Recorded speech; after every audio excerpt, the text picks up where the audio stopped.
I'd like to introduce Tom Wing, Assistant Professor of History and Director of the Drennen Scott Historic Site. If you haven't been to the historic site, I urge you to go. It's a lot of fun. Take it away, Tom. Well, I appreciate the opportunity today, and territorial Arkansas is something that's very close to my heart and mind because in 2004, the university got an opportunity. I had been working here a matter of weeks, and out of the sky, the Drennen Scott House fell onto my desk, and we, through a series of grants, negotiations with the family, negotiations with the Historic Arkansas Museum and Arkansas Department of Heritage, and a whole lot of other interesting twists and turns, the university ended up purchasing John Drennen's house with grant money, and we've turned it into a historic site over the years. And at the time, in 2004, 2005, and for a few years after that, we were teaching interpretation classes, historical interpretation classes. And we were training future park rangers and museum staff and people that would interact with the public. These would be history majors, but they weren't going into history education or social studies teaching for the school district. It was another option for our history majors. And there was actually a demand in Arkansas State Parks and National Park Service at that time. There was quite a bit of turnover, and it was a good time for that. But what's happened is those jobs have been filled, and degree plans that are especially niche-oriented like that, they run their course.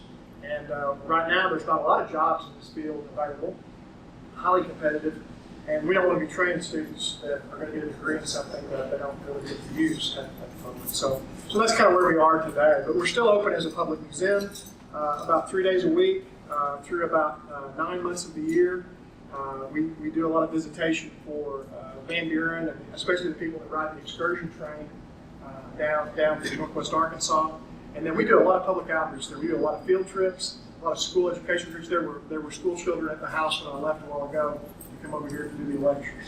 So it's taken advantage of on a lot of different levels by students, and then the general public too. We have a classroom space there that's used for meetings. I think every civic club and organization in Crawford County, and a lot of them in Fort Smith, have come over and had meetings there. Many of the departments on campus hold retreats there. So there's a lot of use there and a lot of tie-in there, and it's a beautiful location. So what I want to do today is talk a little bit about the property and the family history and how that connects to territorial Arkansas, because it's one and the same really here in Van Buren and Crawford County. And these are going to scroll. There we go. So what we have is UA Fort Smith owns the real estate. We own the original house that was built in 1838, and we own 36 acres. We've since had another historic property donated to us, a house that was built in the 1850s, right adjacent to our property. So now we have two historic houses, and we're in the middle of a restoration project on the second house. I'd like to go ahead and mention it while we have an opportunity here. Where Mr. Drennen was a very prominent landowner, plantation owner. He owned slaves. He was a mover and shaker in economic development and politics. The other house was a German immigrant's home, who was a baker and had a small bakery on Main Street. So what we can do with that is contrast the rich man's house up on the hill and the working class man's house down below. And that's going to be really fun to be able to contrast those two parts of the social structure in the 19th century in Van Buren. Historic Arkansas Museum owns a collection that we have.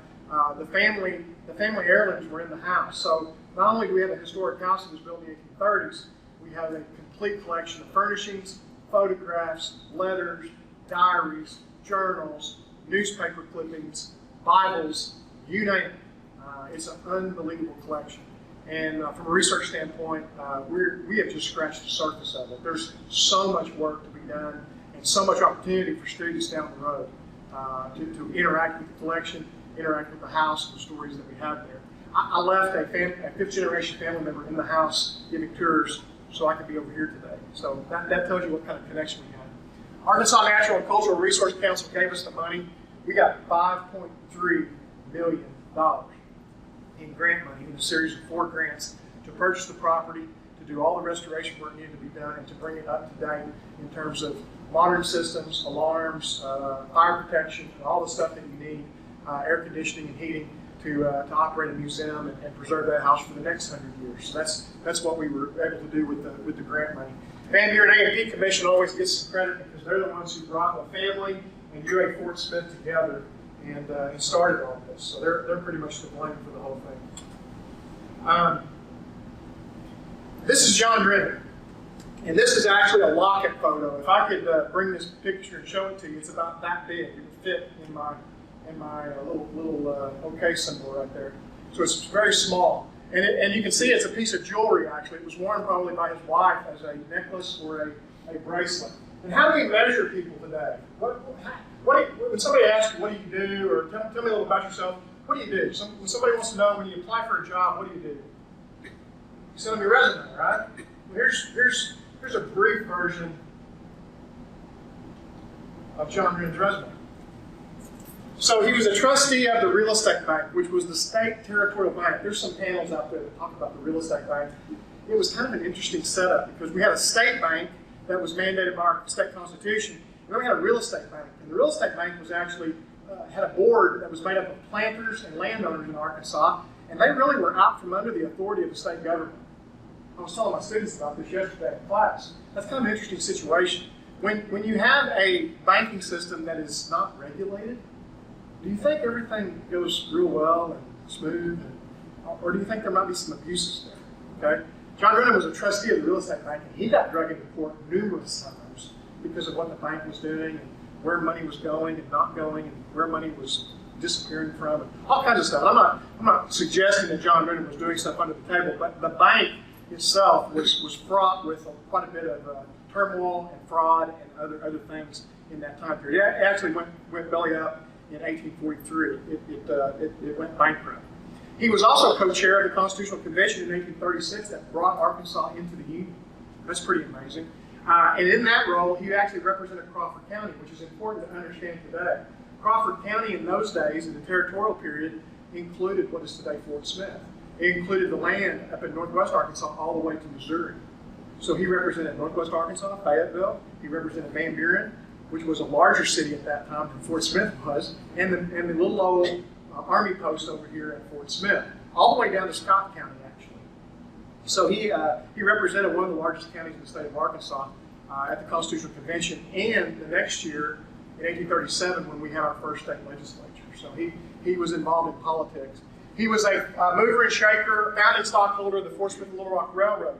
Today, there are railroad tracks that run from Van Buren, and then they go on into Oklahoma, but they run from Van Buren to Little Rock. Those are Union Pacific tracks today. They started out the Fort Smith and Little Rock Railroad in the 1850s, but they weren't completed until after the Civil War. John Drennen was working on getting the railroad here to western Arkansas in his lifetime, which is pretty amazing. Drennen was friends with some influential people. One of them, well, I'll mention who his friends were in a little bit, but through his friendships, he ended up Choctaw agent in the 1850s. And that's really at the end of the Trail of Tears period, but the federal government was still implementing Indian policy and dealing with the effects of the Trail of Tears 20, 30 years later after removal. And as such, he was pretty important in that regard because he had helped move some of the Choctaws here, and then he got promoted to the next level of authority. So this position here, superintendent, was actually over the agents of the what we call the 5 civilized tribes, also the Quapaw, the Caddo, and the Osage Nation. So he actually was in charge of 8 Indian agents in that time period. And while that was going on, the Cherokees had won, and Catherine mentioned this the other day a little bit, and I raised my hand and said, we'll get back to this. But Catherine mentioned that when the Cherokees won their Supreme Court case, they were due money from the federal government. The Cherokees signed a treaty, agreed to leave, came out here, and the government refused to pay them. So they got lawyers and went after the federal government. And finally they got to the Supreme Court, and the Supreme Court said, the Cherokees are correct here. And the federal government owes them money. That didn't happen until 1851. They were moved in 1838, okay? 2 years after Arkansas became a state. The big removal. There were earlier removals before that. But the bottom line here is John Drennen, because he was in charge of the Union agents, he carried out the payment to the Cherokees. So the Drennen roll is on there. And Catherine showed you a lot of different genealogy options for proving your family history in the Cherokee Nation. The Drennen roll is one of them. John Drennen did a census of the Cherokee Nation, and he found out who was still alive in 1851 who had signed the treaty and who was originally due that money. And then he went to New Orleans, to the Mint, because we had a U.S. Treasury down there at that time, and he got $17 million in coin made up, federal money, and he brought it back on a steamboat, sat here in Van Buren for a few days, and then he took it up to Fort Gibson, and he called the Cherokee Nation up and he said, you need to come down here and get your money if you're on this road. Each Cherokee citizen who was due that payment got $93 in coin from the federal government, given out to John Drennen. The other thing that's really interesting about this is Catherine mentioned Chief John Ross to you. John Ross is a very, very famous chief of the Cherokee Nation. Ross and Drennen got into a knockdown drag-out over this payment. Drennen wanted the payment at Fort Gibson. Fort Gibson is near Muskogee. Fort Gibson means there's a U.S. Army post there. And he said, I want the Army to be there, $17 million. We don't want any of this to disappear. We don't want anything to happen. So he said, we're going to have the Army protect this. That's about 25, 30 miles from Tahlequah, which is the tribal headquarters of the Cherokee Nation. Ross wanted the people to be paid in their main city. Why didn't they make them walk 25 miles to Fort Gibson to get their money? That's what he said. I read the letters back and forth. Ross ends up going over Drennen's head, goes to Washington, D.C., tries to get the location changed. I'm like, why is this guy so serious about this? I mean, it's about 25 miles. It's not that big a deal. It's in the middle of the Cherokee Nation. I'm like, it didn't make sense to me. And then I figured out something. Guess who owned a store in Tahlequah? Chief John Ross did. He owned a mercantile store. $93. That's a lot of money back then. Some of that's going to get spent that day. Give me $93 right now. I'm going to bike shopping. I'm going to a bookstore. It's not going to last very long. Coffee shop. But guess who owned a store in Fort Gibson? Drennen is. Yeah, you got to follow the money, folks. It's always follow the money. I have land slaves and cotton up here because John Drennen made his money, his fortune on land slaves and cotton. We did a little research here. He died in 1855. When he died, he had a Chico County estate. He had a cotton plantation and about 85 slaves in the southeast corner of Arkansas, about as far to the southeast as we are up here in the northwest. That's some of the best farmland in the state of Arkansas. And I've been down there. They're still growing cotton on the land that Mr. Drennen owned in the 1800s. That's how good that dirt is. He had an $89,000 estate in Chico County in 1855. He had a $78,000 estate right across the river over here in Van Buren, Crawford County. That doesn't sound like a lot of money today, right? You can buy a mortgage a whole lot more than that. But what you got to do if you want to get the 1855 numbers here is multiply these numbers by $37.50. And then we're racking it up. See, we've got inflation, we've got the gold standard figured in, we've got some other stuff here, and that's a lot of money. Okay? So he was very wealthy. And he wasn't anywhere near one of the wealthiest men in the state, but he was doing pretty good. So that's important to understand. So there's his resume. Now I want to be clear. I don't want to sound like I'm putting John Drennen on a pedestal. We're telling a story. And his story has some twists and turns. He was involved in the real estate bank. And the real estate bank is a really ugly chapter of Arkansas history. Okay? I don't have proof that he was doing stuff under the table, but that bank was rotten in Arkansas history.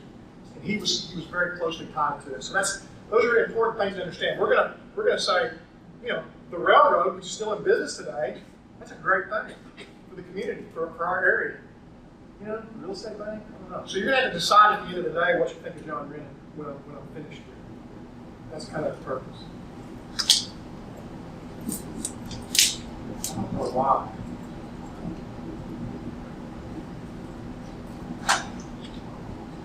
The mouse goes to sleep, and I have to wake it up. We have portraits of John. This portrait of John was done in 1837. This is his first wife, Emily, which was also done in 1837. And this is his second wife, Catherine. Date on that one is unknown. I suspect it's probably late 1840s, maybe early 1850s, but I think it's 1840s. Emily died in 1844. In 1848, he remarried. He had 3 daughters with his first wife, and he had 3 sons with his second wife. It's kind of interesting how that worked out, 3 and 3. The portrait of John and Emily, which I just showed you, there they are again, were painted by George Catlin. They're attributed to George Catlin. The Historic Arkansas Museum believes, and I don't have any reason to dispute that, that George Catlin painted those first two portraits of John and his wife. Catlin came up the Arkansas River, eventually went to Fort Gibson, and then headed up to the Missouri River and followed the traces of Lewis and Clark in the 1830s. And he went to a lot of the Indian villages and places that Lewis and Clark mentioned in their journals to document what they were talking about in the journals. He was a government-paid artist that went up and did that. He was almost penniless though, and he died almost a pauper. But his works today are all in the Smithsonian, and Catlin's works include a very important Territorial Days picture of a guy named Toga, which is actually Mad Buffalo.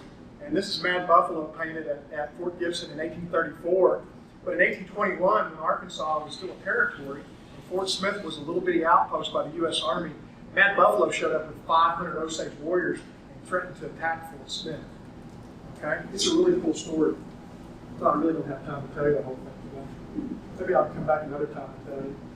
What I will tell you is he didn't attack the fort. There was a lieutenant in charge. That lieutenant's got an interesting story too. But the bottom line is it was the only time that the first Fort Smith was ever really threatened in any way from military action, and it was the Osage Nation that did it. And again, I think Catherine mentioned that the Osage and the Cherokee went at it over the land, and that's a territorial story. So Catlin painted some really important folks, and John Drennen and his wife are in that mix. When Drennen died in 1855, so he catches yellow fever and dies all of a sudden. He didn't have a will at that point in his life. He wasn't expected to die. And it created major, from a historian standpoint, when you see this, you go, oh my gosh, he was caught totally off guard, died very quickly, and then the family was like, what do we do now? This estate went into probate, and you don't want that to happen because the government's going to get part of everything, and it's going to get tied up in court. But anyway, what happened was his eldest daughter, she was the oldest child in the family. She took over the property, and she was married to Charles Scott. So when we call the property the Drennen Scott House, in 1855, the Scott name takes over. It's still a direct descendant of Drennen, but since she's a daughter, we lose the name. Drennen had 3 sons. 2 of them died before they were 21. Neither one of them married before they died. And his other son, who lived until 1926, was a bachelor his whole life. So when he died, the Drennen name in Van Buren and Crawford County pretty much ended. So there you go. Caroline and Charles Scott. Photographs. And I have their portraits too. Caroline and Charles' portraits were painted by Edward Payson Washburn.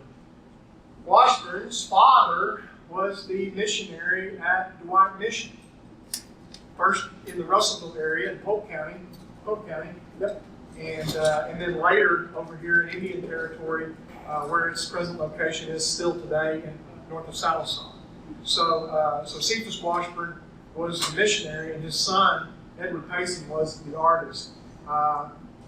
Washburn is most known today for painting the Arkansas Chapter, which is a very significant part of Arkansas's history and the source for all of the wonderful mythology and derogatory terms for the state of Arkansas. From the local guy who's too lazy to fix his house and sits around playing his fiddle all day, to his first cousin who he's married to and he has 37 children with, to the old hound dog hanging around, to the fact that in Arkansas language, he ain't got no shoes on. Right? All those things come from the Arkansas Traveler. But I want to point one other thing out. This is a true story. And this is Sanford Faulkner right here. Faulkner County is named for him. Guess where Mr. Faulkner owned land? In Chico County. Guess who his next door neighbor was in Chico County? The Drennen plantation was right next to the Faulkner's plantation. And today, if you come to the Drennen house, we have a dining room table that Charles Scott talked Mr. Faulkner out of and bought from him. So we have the Arkansas Traveler's table at the Drennen Scott House today in the dining room, which is kind of cool. When we were working on the house, I came across a photograph in the collection of a portrait, a photograph of a portrait, sitting in a chair on the front porch of the house. And the portrait was unmistakably, if you know me and if you know Arkansas very well, it's Albert Pike. I was like, wow, there's a picture of Albert Pike. I wonder what the story is. So I dug and dug, and I put students on the trail. And we turned up stuff all day long and for weeks and months. And we finally figured out that Pike had given a portrait of himself to the family. Pike and Drennen were very good friends, and Pike was the family lawyer. And he gave Drennen's family a portrait of himself when he left Arkansas in 1877. He moved to Washington, D.C., where he later died and was buried there. The portrait was gone. Where's the portrait? So we kept digging. Well, we found a reference to a Masonic lodge in Billings, Montana that was kind of obscure. So one day in January, when we weren't open for business and I was bored to death trying to figure out the answers to questions that had been bugging me, I decided to Google the Masonic lodge in Billings, Montana and give them a call. And I did. And I got the secretary on the phone. I said, I got a weird question for you. I'm a history professor in Arkansas, but do you by any chance have a portrait of Albert Pike hanging in your Masonic lodge? She goes, we did? I said, do you know how it got there? She goes, I have no idea. She goes, we got an old timer in our grave. He's probably like 89 years old. And she goes, his memory is like really sharp. She goes, let me give you his phone number and you can call him. I called him. Oh yeah, I know the whole story, is what he told me. Caroline Scott, John Drennen's great-granddaughter, sold the portrait of Pike during the Depression to the Masonic Lodge because she needed a little extra money. And Pike was close to the family, but he wasn't family. So she didn't mind selling the portrait of a friend, not the portrait of the family. And she knew she could get a pretty good price from the Masons because Pike was big in the Masonic order. And that's exactly what happened. So, through this research, the Masonic Lodge in Billings, Montana decided to do something really cool. They couldn't give me the portrait back. They wouldn't do that. But they copied it for me. And we have a high-quality museum copy in the house today. This is it. Before I got it framed and hung on the wall in the hallway. So we have a copy of the portrait hanging in the house today, which is kind of awesome. Albert Pike's mentioned a lot in that exhibit out there. So he was the family lawyer. He was a close friend. He's the guy who lobbied to get Drennen his Choctaw Asian job. Pike and John Roan, who would later be a governor of Arkansas. This is John Roan over here. This is Albert Pike over here. These two guys were Mexican War officers in the 1840s. And this is really outside of territorial days, but it's an interesting story and it's connected to John Drennen.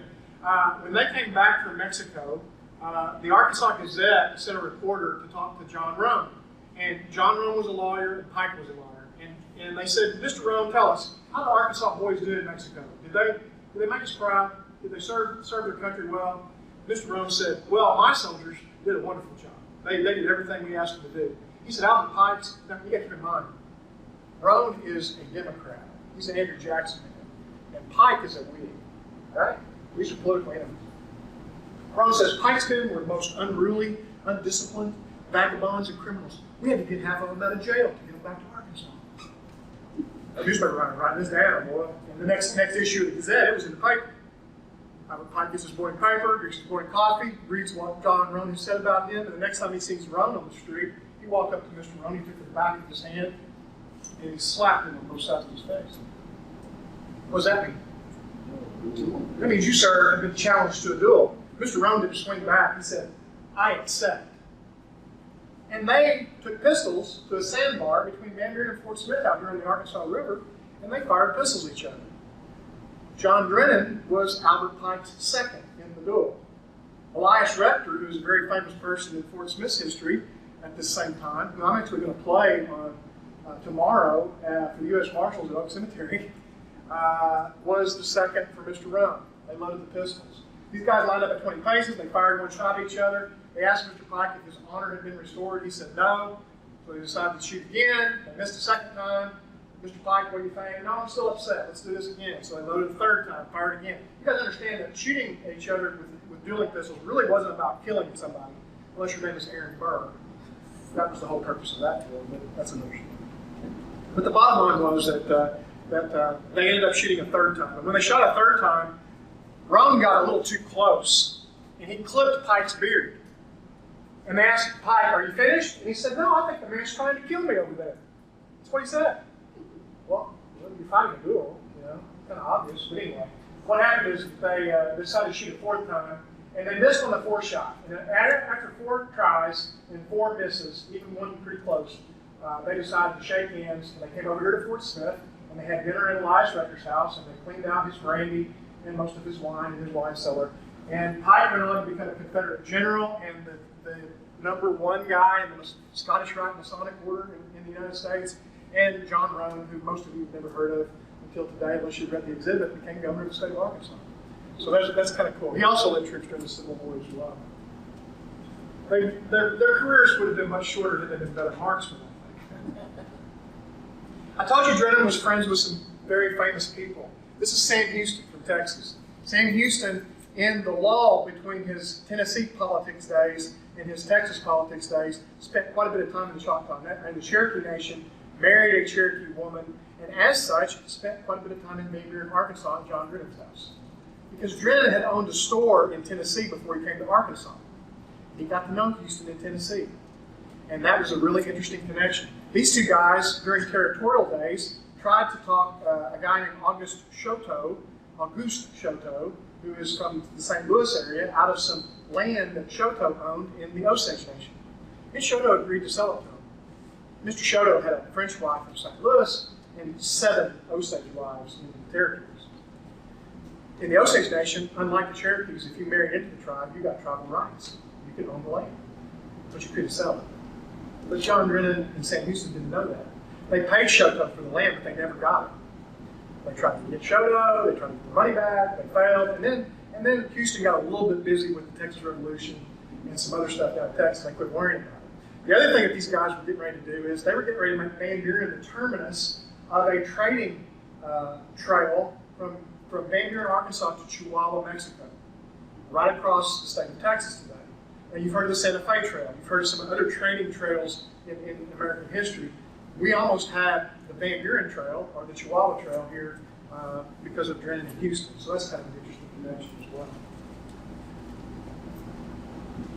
James K. Polk was another friend of Drennen's and helped him with some real estate deals and some transactions. Also set the tone for that railroad transaction and stuff that came later. And then I don't have a picture of Zachary Taylor, but Zachary Taylor, of course, was the Army officer who built the second Fort Smith, got to know the local man, John Drennen, and when John Drennen, and was a Whig, which Drennen was a Whig, and Pike was a Whig, when Zachary Taylor became president later, he remembered his friends who were Whigs in Arkansas, especially Drennen, and Drennen got a government job. Drennen was one of 2 Arkansasians who got a government job out of the Taylor administration. The other one was Jesse Turner, who was a federal judge, and he's buried in Van Buren, and that's another story there.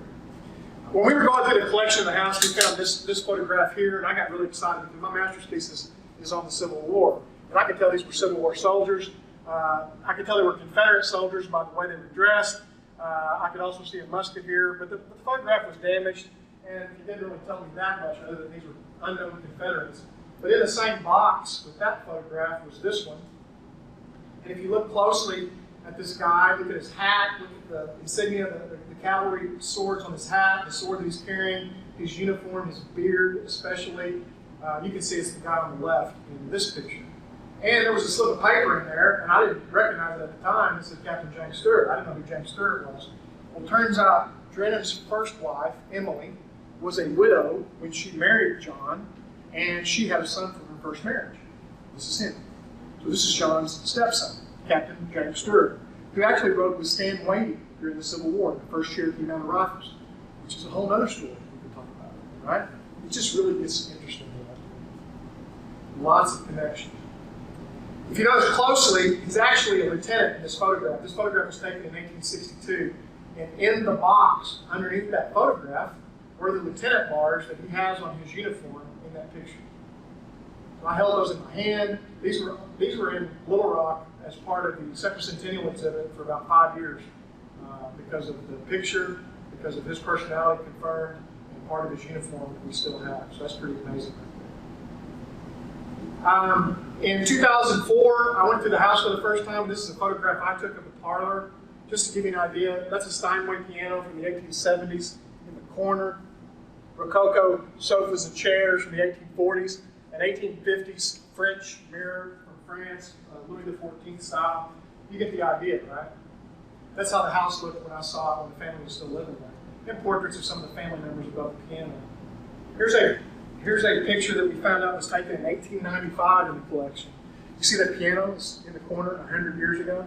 That French mirror is hanging on the wall 100 years ago. The wallpaper changes, the carpet changes. There's some of those marble top tables. There's some of those Rococo sofas and chairs with a little bit different upholstery on them, but the frames and everything are still there.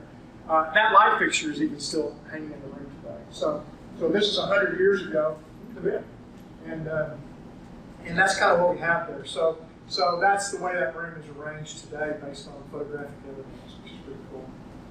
Now we get to where I really want to be, and there's a couple of stories I'm going to tell here at the end. This is we're coming to a close, and then we'll have some questions if you have some time for that. But I've got to tell you a couple of stories, and this is where it really gets, to me, really gets powerful. If you've been impressed so far, we're going to try to make the ground fall open here now, because I think this is the aha moment. Let me take it back to your 8th grade U.S. history class, right? That's when a lot of people get exposed to this. Maybe 11th grade U.S. history in school, but the North Star newspaper was published by a former slave by the name of Frederick Douglass. And Frederick Douglass was a slave who had learned how to read and write secretly from his owner's children, and then he escaped, and he ended up working the rest of his life in the abolitionist movement.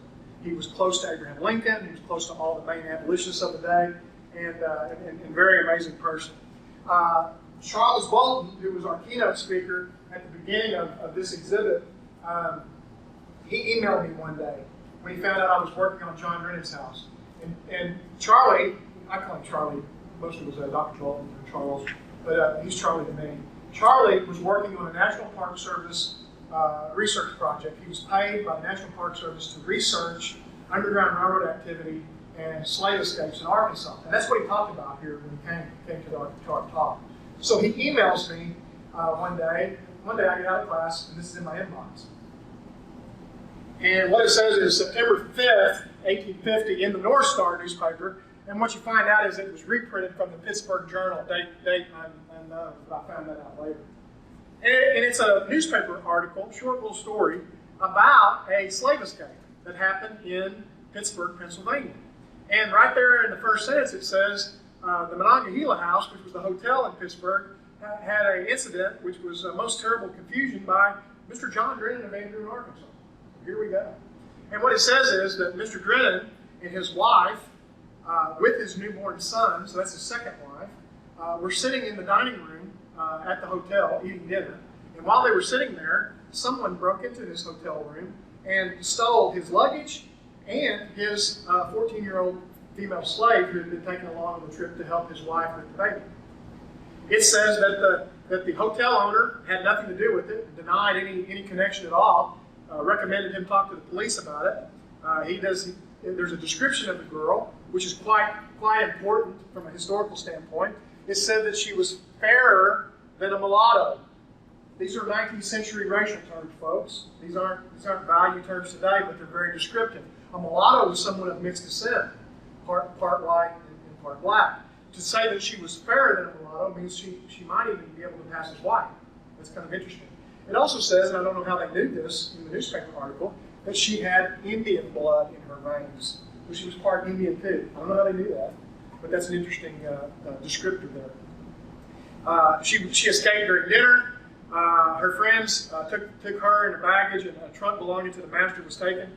And Drennen was pretty upset about it. He went to the local police, and the local police said something very interesting. The officer in the police department said, Mr. Drennen, I think we can get your luggage back. I don't think you're going to see that slave again.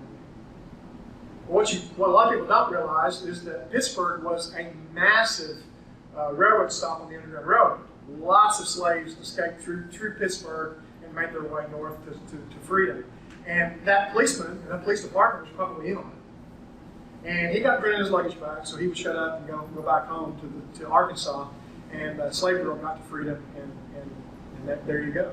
So this is a documented Underground Railroad slave escape of a slave that lived and worked in the house that the University of Arkansas Fort Smith owns today. That's pretty cool. Would you agree? Yes. I can think that.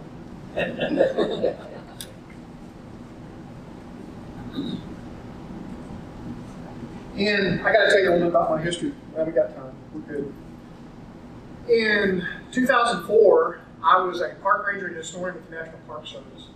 And in the summer of 2004, I got offered a full-time position with the University of Arkansas Fort Smith. I had been teaching here part-time as an adjunct in the old Westar days. So I taught at Westar, and I watched it change to the university. I was having a ball, teaching night classes, teaching some online classes, and still doing my park service gig and having a good time. And then they decided they wanted me to come over here full-time. And I was like, okay, I think I will. So they're going to make me a professor, so they're here I am today.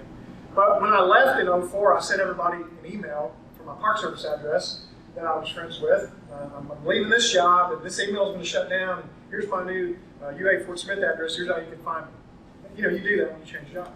Well, there was a woman in Baltimore, Maryland, who I had shared a lot of information with over the years, gotten to know her very well. She actually walked in the door on a Sunday at the historic site when I was a park ranger, and I met her and found out she was connected to some deputy marshals that worked for Judge Parker and the soldiers that fought in the Civil War and all kinds of cool stuff. Well, she emailed me back, and we're emailing, right? We're not texting. She emailed me back. She goes, "Why are you leaving the Park Service?" I said, "Well, we're going to make me a professor, and we've got this old house in Van Buren, and if we can get some grant money, looks like we may be able to turn it into a museum." We had just started here in Scotland. She goes, "What's the name of the house? I'm curious." I said, "It's called the Drennen Scott House." She wrote back, and she made the font as big as the screen. She wrote back, "I'm a descendant of one of John Drennen's slaves." I wrote back, "Cool." "Which one?" She said, "His name is Patrick." I said, "How do you know this?" She said, "My great-grandmother told my grandmother, who told my mother, who told me. That's how I know it." I'm like, "I got you. I'm a historian, but I understand world history. You ain't paperwork? Just curious." She goes, "No, I thought you might have some paperwork. You're at the house." I'm like, "We just got started." And I said, "We're finding stuff like crazy. We found Civil War pictures, and lieutenant bars, and parts of uniforms. There's no telling what we'll find. If I find anything, I'll let you know." Okay. Well, through Sam Houston's connections, remember Sam Houston's picture? The family sold, during the Depression, to make a little extra money, they sold the family documents to the University of Texas because there were deeds and other legal forms in there with Houston's signature on them. And the people of Texas are pretty high on Sam Houston. They got a little town named for him down in St. Petersburg. So I went down there when I found out that the papers were at the UT in Austin, and I got to eat some really good enchiladas and some really good barbecue while I was there, because that's what you do in Austin. Listen to some good music too. But all day long I was in the archives, and about the third day in the archives I found a leather-bound ledger book that had all of John Drennen's property written in it in 1855 when he died. Page 2 of the ledger was an inventory of real and personal property, including Negro slaves on his plantation in Chico County, Arkansas. I was like, whoa. And then I started reading. It was listed by name, by male or female, original purchase prices. The next column over, which I didn't scan, is a depreciated value in 1855, what they were worth at that time. The next column over was a disposition for them. If they had died at some point along the line before 1855, these are Drennen's slaves. By name, by purchase price, depreciated value when he died, and their disposition. Can you see the second name on the list? It's Patrick. I took a big, deep breath. I got my cell phone out and walked out to the hall. And I called my friend in Baltimore, Maryland. I said, "Angela, I found Patrick." I said, "Did you know John Drennen paid $2,000 for him?" She said, "I did not." I said, "Did you know that a couple of columns over it said Patrick died in 1858, 3 years after his master died, and is buried in Van Buren, Arkansas?" I said, "Did you know he died in 1858, he's buried in Van Buren, Arkansas?" She said, "I did not." That began another interesting search that I'll explain in just a minute. But the bottom line is, 3 months after this find, I got to do something. I've done some fun stuff. I'm going to go shoot cannons all weekend. That's pretty fun. But nothing will ever top what I'm about to show you. I've been as high as it can go for a historian, I think. I got to introduce a fifth-generation descendant of a slave. This is Angela Walton Raj, to a fifth-generation descendant of the slave owner. That's Caroline Berger. She's giving tours of the house right now. And I'm the guy sitting over there going, "I can't believe I'm doing this." It was amazing. A lot of people will ask, was it emotional? Yeah, it was. Was there any anger, animosity? No, there was not. she's not a slave, and she's not a slave owner. Their tie is their history and their ancestors way back. But they live today. They don't have any hard feelings. They don't really understand it either completely. I think Angela really understands it. I think the family is like, well, they're so detached from it. It's a different situation. But I got to introduce the two of them to each other on the front porch of the house. And Angela today is someone I share a lot of information with. She's retired from the University of Maryland. She's a genealogist, and she specializes in African American genealogy, which is a very difficult field, by the way. If you think searching your family history is hard, if you're white, you have no idea what to do without paper records and how that works. But when we opened the site in 2011, we invited Angela to come back as a part of the family, and that's the mayor of Van Buren, Bob Freeman, and that's Caroline and Angela on the front porch of the house the day we cut the ribbon and opened to the public. So that's a pretty cool story. And what I like to do here is say that if it's not the time of year when we talk about Dr. Martin Luther King, but it's a good time to talk about it. Dr. Martin Luther King had a speech. I have a dream speech. And a lot of people know the first part of that, but they don't know the whole thing. Well, there's eventually a line in that speech where Dr. Martin Luther King said, I have a dream that someday the sons of slaves and the sons of slave owners will sit down at the same table. He couldn't believe that would actually happen. He had a dream about it. Well, we got to do it. We didn't have sons do it. We had daughters do it. And we didn't sit at the table. We stood on the front porch. But the University of Arkansas Fort Smith was able to get that accomplished in a small way. And I think that's pretty stinking awesome, if you ask me. So when people ask me what's the significance of Drennen Scott, it's kind of hard to pinpoint just one thing. But if nothing else, we actually achieved part of what Dr. Martin Luther King did. I think that's pretty cool. So to wrap all this up, we have a collection that's unbelievable that I won't say any more about. You need to come see it. That's a grandfather clock that was built in the 1700s, and we have the whole lineage of that clock. It's been in the Scott family since it was built in the 1700s. There's a military service record in the family that goes back to the Revolutionary War to combat veterans all the way to Vietnam and peacetime Cold War service in the 70s, 80s, and 90s. So the military service record for the family is amazing as well. There's women's history at the house. This is Aunt Caroline. She was college educated, very affluent in her younger days, but during the Great Depression, the family fortune dried up, and she had to work for a living. She worked over here in Fort Smith at the Boston store, and she paid her bills. She sold off a few things like we talked about from the collection, Drennen's financial papers and Albert Pike portrait to make money, but she never married, never had any children. She took care of that big house and estate and garden by herself, just her and her great dads.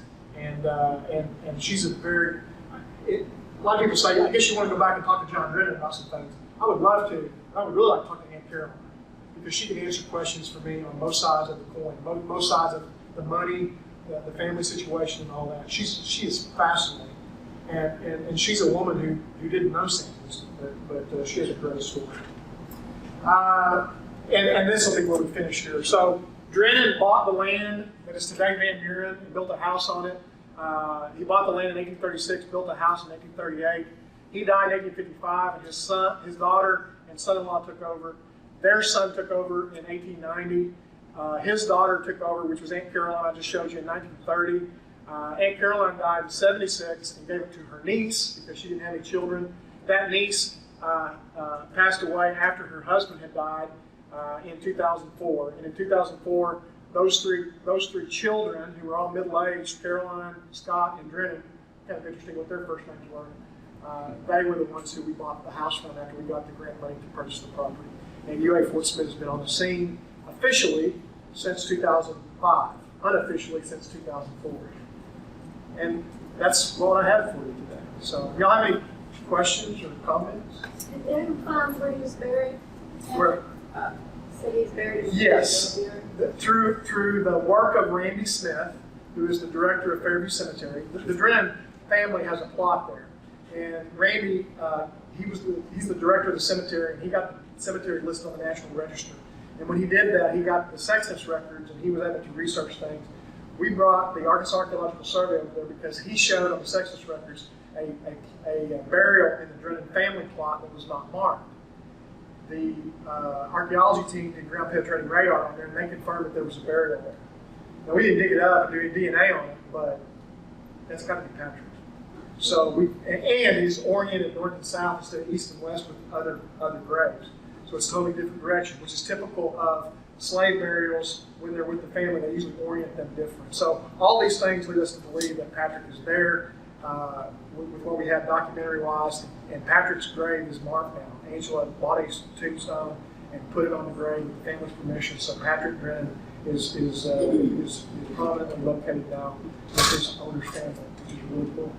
Is he the only slave buried there? He's the only one that we know of. Now, there's a section of that cemetery with unmarked slave burials, but they didn't usually spend a lot of money on them, and we don't know today.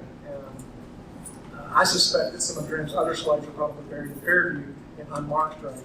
Randy has an area that's cordoned off there because, and they stop burials there because there's so many unmarked graves. A whole section, they believe that was the potter's field and the slave burial area for the black community. Patrick must have been special. Yeah, and that's the other thing that we kind of surmise from this is he was probably his main servant and protector and all that. And here's the thing: Angela is connected to him, and what she knows from the oral history is her female ancestor, who Patrick was connected to, was in a common law marriage with, was a slave of a slave owner named Talkington up at Dripping Springs, which is north of Van Buren, about 15 miles or so. Okay, Patrick was allowed by John Drennen to leave the house at Van Buren and walk to Dripping Springs and visit her. As long as he was back by daybreak, back for his chores, back for work, he could go up there and come back. He got to spend more time on the weekends. Angela says all this. He was trusted to leave and walk 15 miles north.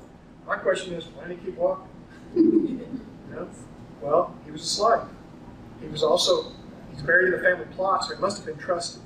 He also he had family relations. He had a wife in a common law marriage, and then he had children, because Angela is here today as a result of those children. So you see how all that works? It's complicated. It almost sounds horrible, but it's also very touching and very human, and something we need to understand too. Any other questions? Yes, ma'am. So do you know how Patrick's descendants ended up in Maryland? Do I know what? How his descendants ended up in Maryland? Well, Angela actually grew up in Fort Smith, but she married a man and moved to Baltimore later, and ended up getting a job. She was an administrator for the University of Maryland, is what she did for a living. And she did genealogy on the side. She's one of the best historians I know, and she never taught a history class once. And it's funny how that works. Dr. Kite can relate to that, I'm sure. Some of the best historians are not really don't have that title necessarily, but she's learned it on the street and in the field and in the archives and places like that. So, but anyway, I don't know exactly.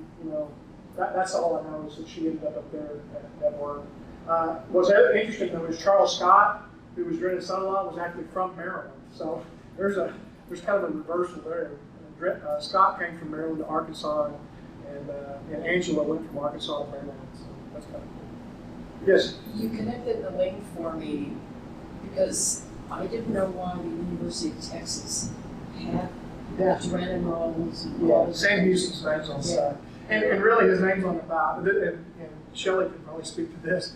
There's probably 5 pieces of paper in 4.5 feet of documents that have Houston's signature on it, but they didn't send somebody up here to see.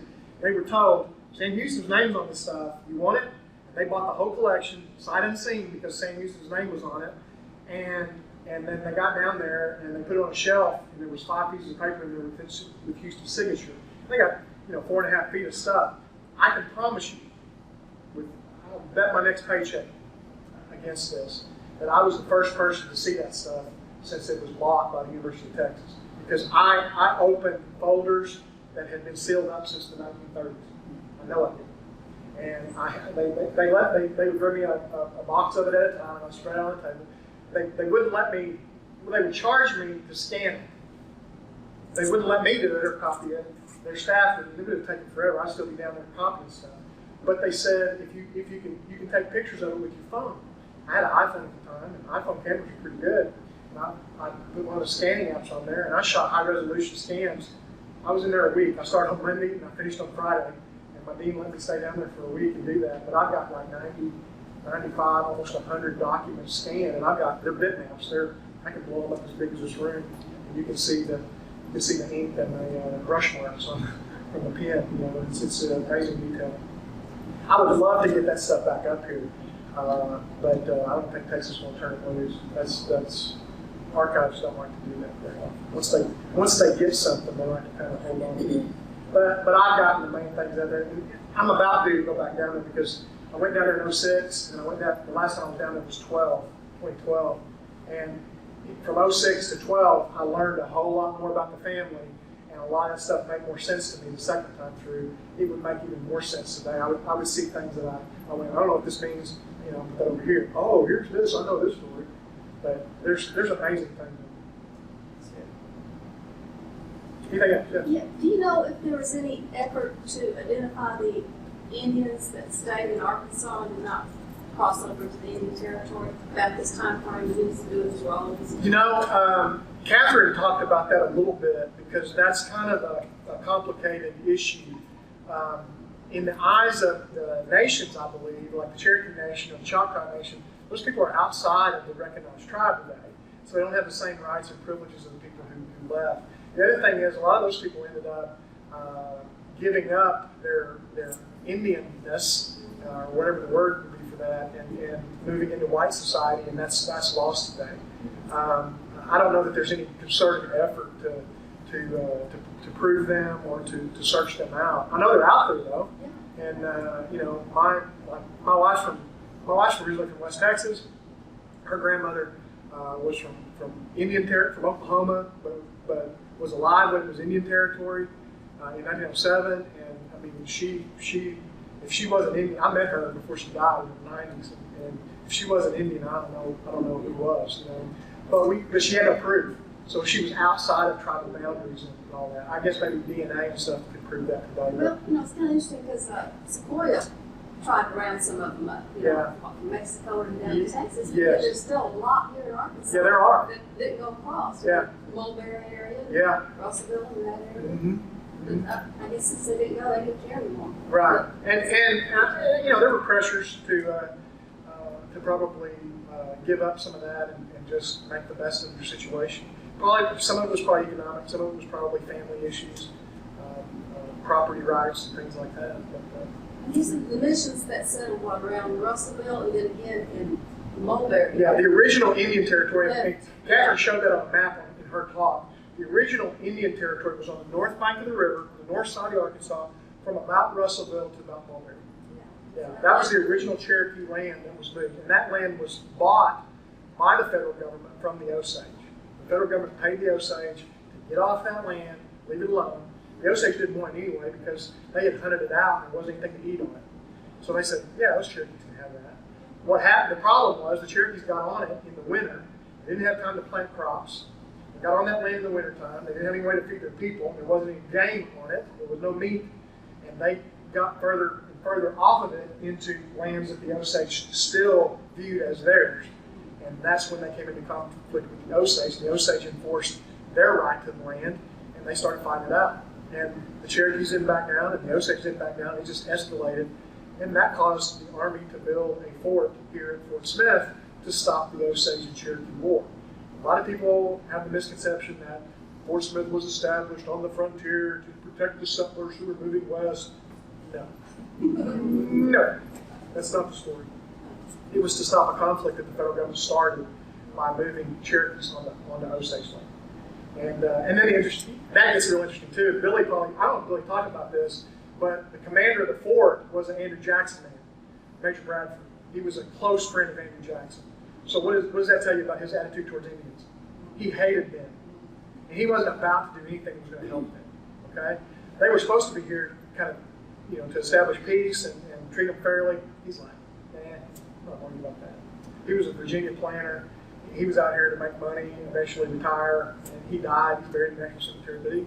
But you got politics involved too. And that's an interesting part of the story. So what Indian records did Drennen write down? I mean, went over to the Indian Territory, just started a preliminary list for the. No, they didn't start preliminary list. They did a census. So they said if your family signed the treaty, you need to show up here. You need to show proof of that, or you need to show evidence of that. And then that ended up generating a payment. I don't know how many people were on that roll. I don't have that number in my head, but it generated a amount of $17 million in payment that was owed to those people. And I guess you could do the reverse math on it. 17 million divided by $93 would be the number of people that were in that payment. And I don't know what that is. I didn't realize that each member of the different nations actually signed off on those treaties. Yeah, no, they did, or they had to show proof that they were living in the original Indian nation at the time that treaty was signed. So they were original people who came. They had to prove they were on the Trail of Tears. They had to prove they had land in Georgia, North Carolina, Tennessee, wherever the Cherokee lands were that they gave up. They had to show evidence of that.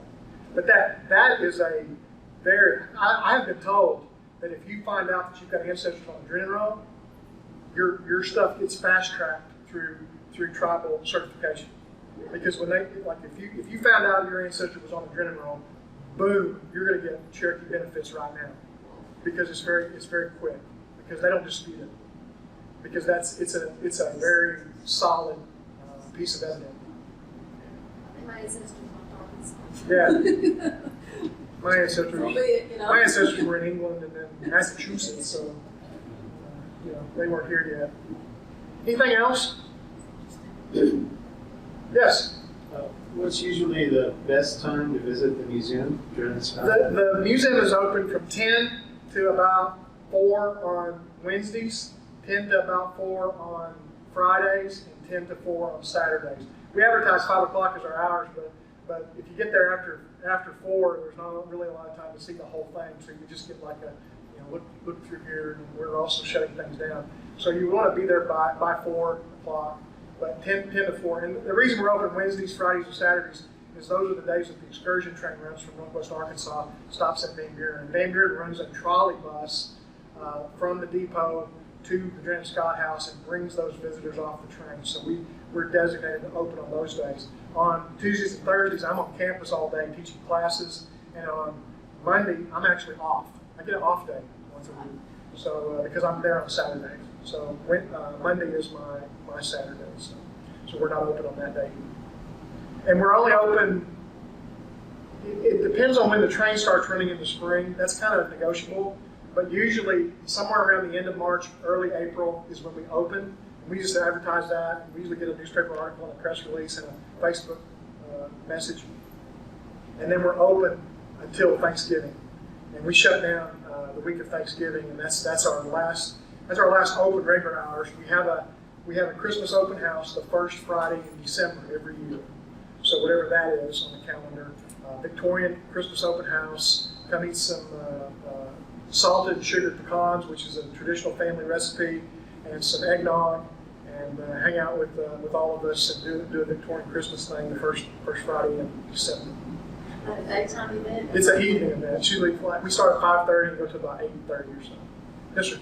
I'm sorry I'm late, but I It's okay. didn't get the first of it. But have you addressed you talking about the ferry? Did you talk about the I ferry? didn't. I mean, there's so many different things. The railroad bridge in Van Buren today is where the ferry crossing between Van Buren and Fort Smith was located. And in the papers in Texas, I found where Drennen had a deed to property on the Fort Smith side of the river where the ferry landed over here, and he held the land over on Van Buren side. And it was a horse-powered ferry until they replaced it with a steam-powered ferry. The horse-powered ferry, a horse walked a turntable on that, and that turntable turned a gear, and it wasn't one of these kinds of ferries where you pulled the rope. It was horse-powered. There's also an interesting letter in the archives, and this is probably more information than you want to know, but when the Union Army attacked Van Buren in 1862, after the Battle of Prairie Grove, the Yankees burned that ferry and sunk it in the Arkansas River. Charles Scott owned it at that time, but he had leased it to a man named England. And England wrote him a letter, and that letter's in the archive. And Mr. England tells Mr. Scott was living in Little Rock, by the way. Mr. Scott, sorry to report to you that your ferry has been burned and sunk by the Yankees. And I don't suggest you buy one anytime soon because they'll probably do it again. They didn't want the Confederates to use that ferry and get behind them up in Northwest Arkansas. But for years that ferry ran, and then in the 1870s when the railroad was completed between Little Rock and Fort Smith, they put a railroad ferry there. And they ferried the railroad cars, 5 cars at a time, across the river to Fort Smith. And then, and the Drennen family still got some money from that deal because they owned the land. Then they finally sold their rights to it in 1884 when they started construction of the railroad bridge, which is located there today. And that bridge was completed in December of 1885. And it was built. It was built for I believe the Frisco Railroad, and it was the Frisco Bridge. But today, that's Union Pacific and Arkansas A&M and Missouri Railroad today. Who owned the land around that area? The city and the Corps of Engineers on the Van Buren side, and I think the city of Fort Smith on the Fort Smith side, because it's right there next to the park. In this time frame of the 1840s. It was owned by the Drennens. On the Drennens and Scotts. Yeah, this family. on the other side of Fort, on the Fort Smith side. Yeah, they had a triangle of land where the ferry docked on this side of the river. On this side of the river. What did the road? You got any idea what the road? Well, that railroad bridge lines up pretty close to 6th Street, and 6th Street was the Van Buren Road at that time.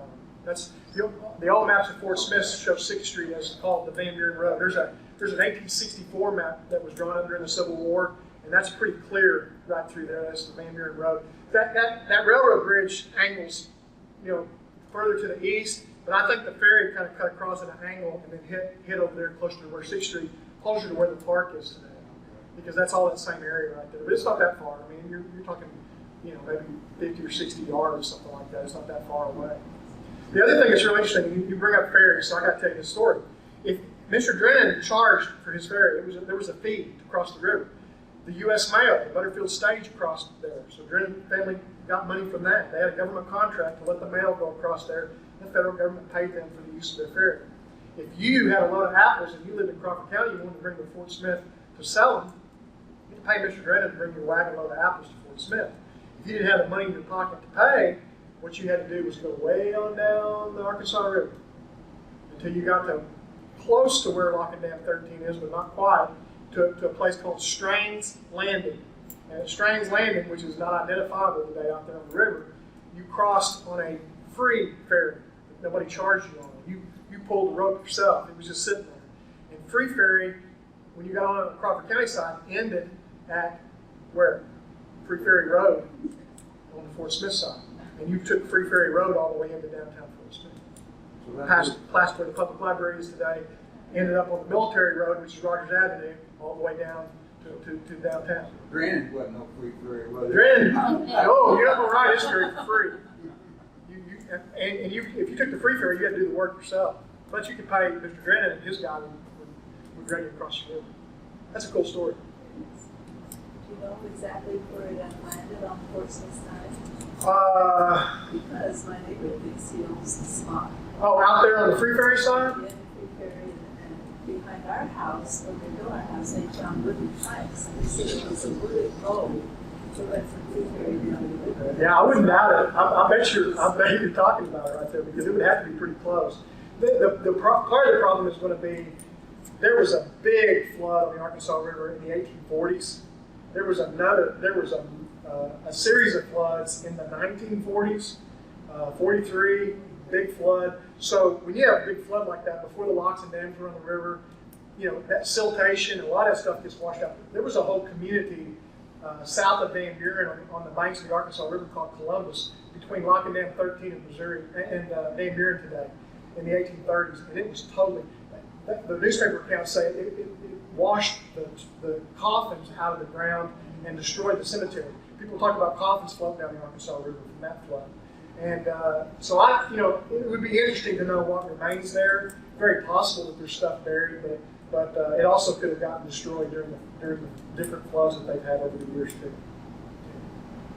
That's a good question. I don't know anybody that's ever searched for the free ferry. I don't know if anybody's ever done that. Yeah.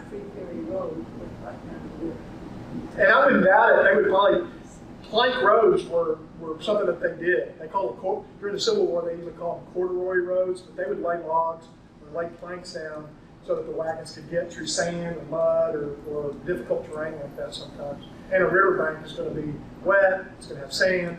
You're not going to be able to drive your horses and teams across that real easily, so I can see them doing that. Interesting.